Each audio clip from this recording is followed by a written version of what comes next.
ابھی بہت بات ہوئی یو این جنرل اسمبلی کے اندر، تو پیک پہ چلا گیا یہ ایشو فلسطین اور اس کا 2 ریاستی حل. اس پہ جو ہمارا رسپانس رہا، 8 اسلامی ممالک کے سربراہان کی ملاقات ہوئی ڈونلڈ ٹرمپ سے، اور اس میں جو بھی پھر اس کے بعد اس کا خیر مقدم بھی کیا گیا. یہ 21 پوائنٹ چارٹر جب آیا، پہلے خیر مقدم ہوا، اگلے دن اسحاق ڈار صاحب نے آ کے کہا کہ نہیں، اس کے اوپر تو وہ شکیں اس میں موجود ہی نہیں ہے جس کے اوپر کنسنسس ہوا تھا اور یہ سب چیزیں ہوئی تھی. How do you see that? ہمارا جو رسپانس ہے ایز اے اسٹیٹ کیسا رہا اس پر؟ اچھا نہیں تھا. دیکھیں سیدھی بات یہ ہے کہ ابھی ڈونلڈ ٹرمپ نے اناؤنس بھی نہیں کیا تھا کہ شہباز شریف صاحب کی ٹویٹ آ گئی.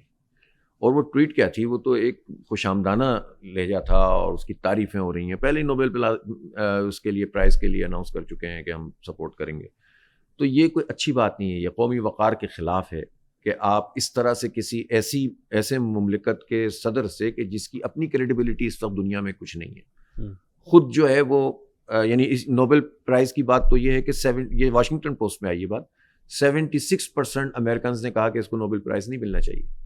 اور ہمارے جو حکمران ہیں ان کا کیا انٹرسٹ ہوتا ہے کہ ٹرمپ صاحب خوش ہوں گے تو ہماری حکومت چلتی رہے گی. وہ غلامی کا زمانہ چل رہا ہے، خوش آمدانہ طریقہ اختیار کرتے ہیں.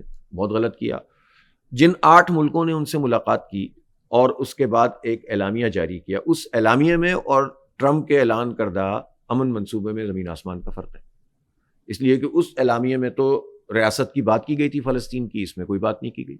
اس میں تو یہ نہیں کہا گیا تھا کہ ڈسارم کر دیں گے تمام حماس کے لوگوں کو. ٹرمپ نے تو دھڑلے سے کہا کہ ہم ڈسارم کر دیں گے.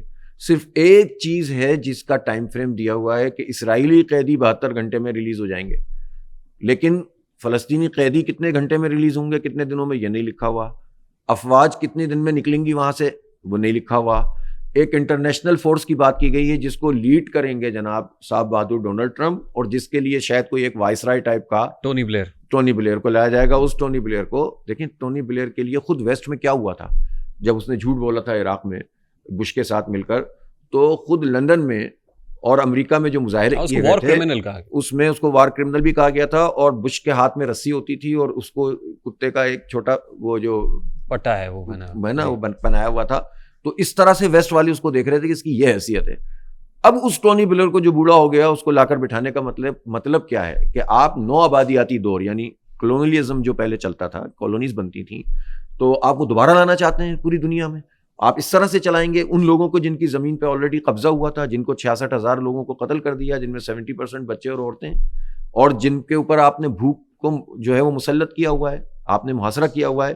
تو یہ امن پلان کہاں سے آ گیا؟ یہ تو اسرائیل کو مزید پروٹیکشن دینے کا پلان ہے. اور اس پلان پر شہباز شریف صاحب کہیں کہ جناب کمال ہو گیا، بہترین ہو گیا، اور امن کے پیغمبر ہیں ڈونلڈ ٹرمپ اور ہم ان کی تائید کرتے ہیں. تو آپ نے دیکھا ہوگا کہ شاید پاکستان میں پہلا جماعت اسلامی کا امیر تھا کے طور پر میں نے اس کی مخالفت کی، کوئی نہیں بول رہا تھا، اس پر کسی نے بات نہیں کی. پھر جب ہم نے بات کی تو لوگوں کو پتہ چلا کہ یہ شہباز شریف صاحب نے کیا حرکت کی ہے. پھر ہوا کیا؟ پھر ہوا یہ کہ پہلے تو ذرا ڈار صاحب کہنے لگے کہ نہیں جی دیکھنا چاہیے، سیاست نہیں کرنی چاہیے، فلاں نہیں کرنی چاہیے. اگلے دن ان کو بھی سمجھ میں آ گئی کہ بھائی ان کے ساتھ بھی ہاتھ ہو گیا. ویسے آپ یہ 2 ریاستی حل کے پروپوننٹ ہیں؟ آپ سمجھتے ہیں 2 ریاستی حل کی تجویز ٹھیک ہے؟ نہیں، ہم تو اس کے خلاف ہیں. ہم تو سمجھتے ہیں 2 ریاستی حل کا مطلب ہے کہ ایک ریاست آپ اسرائیل کو تسلیم کریں، دوسری فلسطین. تو پاکستان کا تو یہ اسٹینڈ نہیں ہے. پاکستان میں تو قائد اعظم کے زمانے سے لے کر آج تک یہ بات طے ہے کہ ہم اسرائیل کو تسلیم نہیں کریں گے. نہیں، لیکن ابھی تو اسی 2 کہہ رہے ہیں نا، اور اسی کی مخالفت کر رہے ہیں.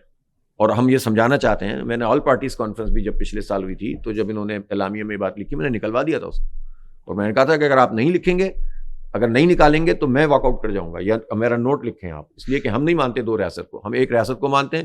پوری دنیا میں اگر اس پر کوئی ڈپلومیسی ہو رہی ہے تو ہونے دیں. جو مسلم ممالک کے سربراہان کی ملاقات ہوئی ہے اس پہ بھی شاید اس کو نگیٹ تو نہیں کیا گیا، اس پہ بھی 2 اسٹیٹ سولوشن کی بات ہوئی ہے. اس لیے کہ کچھ قراردادیں اس طرح کی موجود ہیں چونکہ اسرائیل کو بہت سارے ممالک نے تسلیم کیا ہوا ہے جی، مسلمان ملکوں میں بھی اور غیر مسلم ملکوں میں بھی. تو اس کے نتیجے میں اب غیر مسلم ملک یا یورپی یونین یا برطانیہ یا فرانس اگر یہ کہتا ہے کہ اس فلسطین کی ریاست ہونی چاہیے اور اسرائیل بھی ساتھ ساتھ ہونا چاہیے، تو وہ تو بات سمجھ میں آتی ہے کہ وہ لوگ کہہ رہے ہیں یہ بات.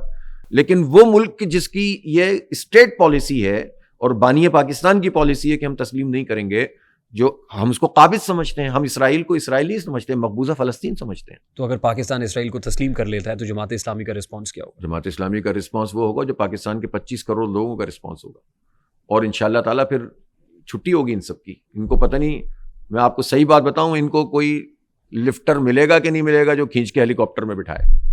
یہ اپنے آپ کو فن خانہ سمجھیں کہ جو چاہیں گے امریکی غلامی میں کر لیں گے. پاکستان بنگلہ دیش بن جائے گا, جو بھی بن جائے. پاکستان تو پاکستان ہے. پاکستان نیپال بنے گا, کیا ہوگا؟ اس سے بھی زیادہ ہوگا. ان کو تو جگہ مل جاتی ہے نا نکلنے کی. حسینہ واجد کو تو ایک ہیلی کاپٹر آ گیا تھا نا, تو ایئر لفٹ مل گئی تھی. تو ان لوگوں کو تو ایئرپورٹ پہ پہنچنے کا پتہ نہیں راستہ ملے گا نہیں. ایسے اسٹیٹمنٹس تو آپ پہلے بھی دیتے رہے ہیں, تو ابھی کر کے پھر دے رہے ہیں. میں کلیئر بات پھر احتجاج کی کال بھی دے رہے ہیں. بالکل. لیکن اس کا نتیجہ کیا نکلتا ہے؟ نتیجہ یہ نکلے گا کہ چھٹی ہو جائے گی ان سب کی. یہ تو آپ پہلے بھی کہتے رہے. نہیں تو کر کے دیکھیں نا, کیا نہیں نا انہوں نے اس طرح سے. نہیں کریں گے. یہ مجھے پتا ہے کہ ان میں اتنا دم نہیں ہے کہ یہ عوام 25 کروڑ لوگوں کا مقابلہ کرنے کی. ان کی جڑ کیا ہے, ان کی بنیاد کیا ہے؟ فارم 47 کی پیداوار حکومت کر کیا سکتی ہے؟ یہ صرف ٹرمپ کے اوپر اس لیے بھروسہ کرتے ہیں کہ اس کا آشیرواد رہے. اور کیا حکومت کی کیا بات کر رہے ہیں آپ؟ اپوزیشن میں کوئی نظر آتا ہے آپ کو جو ٹرمپ کی مذمت کرے؟ حافظ نعیم الرحمان صاحب, دیکھیے آپ فلسطین کے معاملے کو بڑے مؤثر اور ٹھوس انداز میں آپ نے اٹھایا ہے, اس پہ بات ہو رہی ہے. ایون سینیٹر مشتاق صاحب گئے گلوبل اسموتھ فلوٹیلا کے اندر, میں اس پہ بات کروں گا. لیکن کیا آپ اس کو اپنے پولیٹیکل نیریٹو اور چارٹر کا حصہ بھی بنائیں گے جو فلسطین ایشو ہے؟ یقیناً ہے. بنانے کی کیا بات ہے. ہر مسلمان کے دیکھیں پولیٹیکل نیریٹو یا چارٹر کیا ہوتا ہے.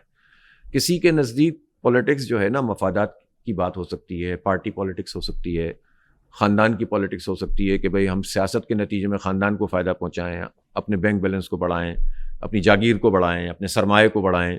اور اپنی سیاست کا مطلب چونکہ جھوٹ, گولی, گالی, تعصب, نفرت یہ سب رکھا ہوا ہے انہوں نے. ہم تو سیاست کو عبادت سمجھ کے کرتے ہیں. تو جس کام کو ہم عبادت سمجھ کے کرتے ہیں, جو نبیوں کے کرنے کا کام تھا, بنو اسرائیل تسوسهم الانبیاء, یہ تو نبی پاک صلی اللہ علیہ وسلم نے فرمایا نا کہ بنی اسرائیل کی سیاست بنی اسرائیل کے انبیاء کرتے تھے. تو بس اتنا پاکیزہ کام ہے جس کو آلودہ کر دیا انہوں نے. تو ہم تو اس کو عبادت سمجھ کے ہی کرتے ہیں. تو جو عبادت سمجھ کے کرے گا, تو آج کے زمانے میں اتنا بڑا ٹروتھ ہے کہ ہمارے قبلہ اول پر قبضہ ہے صہیونیوں کا, اور ہمارے بچوں کو وہ قتل کر رہے ہیں. تو وہ اگر ہماری سیاست کی بنیاد نہیں ہوگی, یا کشمیر ہماری سیاست کی بنیاد نہیں ہوگی, اور یا عوام کی محرومیاں ہماری سیاست کی بنیاد نہیں ہوگی, تو پھر سیاست کا ایک ہی. چھوڑ دیں سب کام. اس پولیٹیکل نیریٹو کے ساتھ آپ اقتدار میں آ پائیں گے؟ بالکل آئیں گے انشاءاللہ, آ کے دکھائیں گے آپ کو انشاءاللہ. اب دیکھیں زمانہ بدل رہا ہے. مجھ سے لوگ کراچی میں بھی یہ سوال کرتے تھے نا, آپ جیسے بہت سارے ہمارے دوست یہ کہتے تھے کہ کراچی کسی زمانے میں جماعت اسلامی کے پاس ہوا کرتا تھا, اور کسی زمانے میں جو ہے وہ جماعت یہاں بڑی طاقتور. میں ان سے کہتا تھا یار اب یہ سوال کرنا چھوڑ دو, بہت ہو گئی ہے, تم یہ سوال یہاں سے کیوں شروع کرتے ہو؟ یہ کہو کہ اس وقت ہماری پوزیشن کیا ہے اور آپ کیسے آئیں گے. اور پھر اللہ تعالیٰ نے سب کو دکھا دیا کہ جماعت اسلامی نمبر 1 پارٹی کراچی کی بن گئی. ابھی بنی ہے, ریسنٹ پاسٹ ہے نا ابھی تو, اور ابھی بھی جو سرویز ہو رہے ہیں. میئر کراچی تو پھر نہیں بن سکا. اگر وہ قبضہ کر کے آپ, اب مثال کے طور پر میں آپ سے کہوں کہ مجھے اس کہنے میں کوئی بات نہیں ہے, ہماری پارٹیاں ہیں, نمبر 1 پارٹی اس وقت پی ٹی آئی ہے نا. آپ کچھ بھی کہیں, اس کو اچھا لگے کسی کو برا لگے, لیکن اگر اس کو نہیں آنے دیا تو اس کی نمبر 1 حیثیت تھوڑی ختم ہو گئی. فارم 47 سے فارم 45 کا قدم تھوڑی ہو جاتا ہے, بس طاقت کے ذریعے سے مسلط کر دیا جاتا ہے. تو اسی طرح سے اگر میئر جماعت اسلامی کا بن رہا تھا, اور طاقت کے ذریعے سے یا کرپشن سے یا لوگوں کو اٹھا کر اور سیٹوں کو چھین کر اور سسٹم کو مسلط کر کے, سسٹم کہا تھا نا آرمی چیف صاحب نے کہ یہ سسٹم کا تسلط ہے کراچی پر, سندھ پر, تو اس سسٹم کو اگر مسلط کرنے میں سب نے معاونت کی ہے تو اس سے ریئلٹی تو تبدیل نہیں ہوگی. یہ وہی بیانیہ ہے جو پاکستان تحریک انصاف کا نہیں, ہم جیتے ہیں نا بھائی. پاکستان تحریک انصاف کا نیریٹو, یہ جماعت اسلامی کا narrative is very much close to P T I. نہیں, بات اصول کی ہے. اگر پیپلز پارٹی بھی یہ بات کہے تو صحیح بات کو صحیح کہا جائے گا, غلط بات کو غلط کہا جائے گا. پی ٹی آئی کا یا نون لیگ کا یا جماعت اسلامی کا. ہم جیتے تھے, ہمیں نہیں جیتنے دیا گیا, اور ہم سے ہماری میئرشپ چھین لی. لیکن کب تک؟ یہ تو سوال میرا آپ سے ہے, کب تک؟ یہ واپس لیں گے انشاءاللہ. کیسے؟ کوشش کریں گے, لگے رہیں گے عوام کے ساتھ. دیکھیں ابھی ہمارا ایک تجربہ یہ کم و بیش 60 سال سے تو کوشش کر رہے ہیں آپ. تو کوشش اگر 60 سال میں کامیاب نہ ہو تو 61ویں سال میں ختم تو نہیں کی جاتی. ہم 40 سال سے نہیں جیت رہے تھے نا کراچی میں, لیکن ہو سکتا ہے کہ کوشش 41ویں سال میں جیت گئے نا, 41ویں سال میں. اب دوسرا مرحلہ یہ کہ اس جیت کو مٹیریلائز کیسے کریں, وہ دوسرا مرحلہ ہے, وہ بھی کریں گے انشاءاللہ. پہلا مرحلہ تو تھا عوام کی تائید, جو سب سے اہم بات ہوتی ہے. عوام کی تائید مل گئی ہے, اب سیکنڈ فیز. اب ہمیں یہ بھی سوچنا ہے کہ ووٹ لینا بھی ہے اور ووٹ بچانا بھی ہے. یہ بھی تو ہو سکتا ہے کہ آپ کی جو کوشش ہے, جدوجہد ہے, وہ درست سمت میں نہ ہو. نہیں, بتا دیں اگر جو غلط ہے وہ ہم ٹھیک کر لیں گے. جماعت اسلامی جمعیت, ابھی جیسے جمعیت کا ذکر کیا, دعوت پہ کام کر رہی ہے, ڈور ٹو ڈور جاتے ہیں, دروازے پہ دستک ہوتی ہے. جماعت نے یہ اصل چھوڑ دی اپنی. نہیں جماعت میں بھی سب کام ہوتے ہیں، درس بھی ہوتا ہے، تدریس بھی ہوتی ہے، تربیت گاہیں بھی ہوتی ہیں. ابھی ہماری منصورہ میں ریگولر تربیت گاہیں چلتی رہتی ہیں. وہ اس طرح سے میڈیا پہ نہیں آتی. میڈیا پہ وہ چیز آتی ہے جو آپ دھرنا دیتے ہیں، احتجاج کرتے ہیں، پریس کانفرنس کرتے ہیں، وہ میڈیا پہ آئے گا. جو ہمارے ذکر کے حلقے ہوتے ہیں یا ہماری لٹریچر کا پڑھانا ہوتا ہے یا تربیت گاہوں میں ہمارے لیکچرز ہوتے ہیں، وہ تو نہیں آتے. تو ہمارے سارے کام دیکھیں، ہمارا کام تو کوئی ایک نہیں، ہمارا جو ہے نا بڑا ہمہ جہتی کام ہے. اور اچھا ہے کہ آپ نے مجھ سے یہ سوال کر لیا. ہمارے ہاں تنظیم، دعوت کا کام جو آپ کہہ رہے ہیں وہ، جی تربیت کا کام اور سیاسی عمل، جی یہ چاروں وہ چیزیں ہیں کہ جو ہم کرتے ہیں. اس کو ہم 3 کیٹیگریز میں رکھتے ہیں. پہلی کیٹیگری یہ ہے کہ لوگوں کی ذہن سازی کی جائے. دوسری کیٹیگری یہ ہے کہ ان کو اپنے ساتھ ملا کر ان کی تربیت کی جائے. تنظیم اور تربیت، پہلا کام دعوت. تیسرا کام یہ ہے کہ ہم اصلاح معاشرہ کریں. اصلاح معاشرہ کسے کہتے ہیں؟ کہ سوسائٹی میں اگر برائی کی قوتیں ہیں تو ان کے مقابلے میں نیکی کی قوتیں ہوں. خیر کے کاموں پہ جمع کیا جائے. الخدمت فاؤنڈیشن ہماری کام کر رہی ہے. بنو قابل کا ہم نے پروگرام شروع کیا ہے. یعنی گورنمنٹ جو کام نہیں کر رہی وہ کسی محدود دائرے میں صحیح، لیکن ہم کر رہے ہیں الحمدللہ، اور بہت بڑا پھیلتا چلا جا رہا ہے. 60-70 ہزار بچوں کو ہم نے فری IT کورسز کرا دیے ہیں، اور اگلے 2 سال میں 10 لاکھ بچوں کو کرانے ہیں، لڑکے اور لڑکیوں.